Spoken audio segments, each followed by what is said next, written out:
quickening evolution. A million things spring up, a million more. Tell me one more time where we are, what we're doing, what's happening. My name is Bérangère Maya-Parizeau. I'm here at MIT in Cambridge.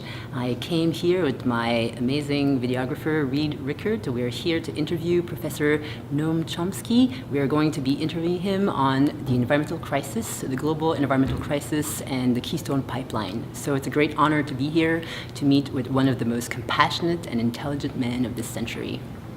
Awesome. I mean, that there's a growing economic and environmental crisis should be obvious to anyone with eyes open. Won't run through the details, but every time you look at the latest issue of some science magazine, there's some new warning that says it's a lot worse than we ever thought. You really have to be kind of morally blind not to see it. There are those who are trying to do something about it. There are those who are trying to escalate and accelerate the crisis. And they fall into pretty clear categories. In the first category, those who are trying to do something about it are the indigenous societies, the tribal societies, First Nations, Aboriginals, or whatever they happen to call themselves. And in the countries where they have some influence, where they're a large part of the population and an active part, they're actually doing something about it. So Bolivia, the poorest country in South America, which has an indigenous majority, actually is instituting rights of nature at the constitutional level. Ecuador, also a large indigenous population and an oil producer, is attempting to get assistance, I think, from the European Union to help them keep the oil in the ground where it ought to be. So instead of extracting it, which increases the destruction, keep it in the ground. But of course they need help for that. They're a poor country. They probably won't get it, unfortunately. All right, and the same is true everywhere.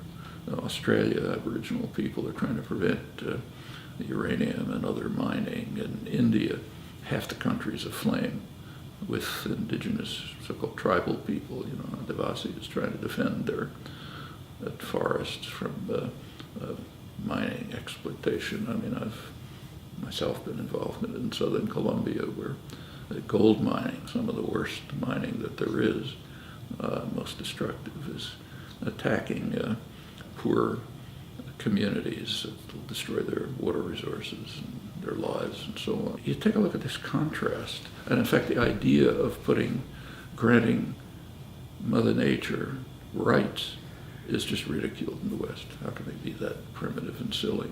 Well, this picture of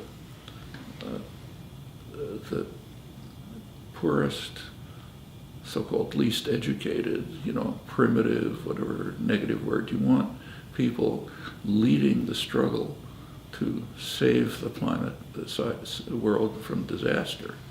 And on the one hand, the richest and most powerful ridiculing it and trying to race it off the cliff as fast as they can.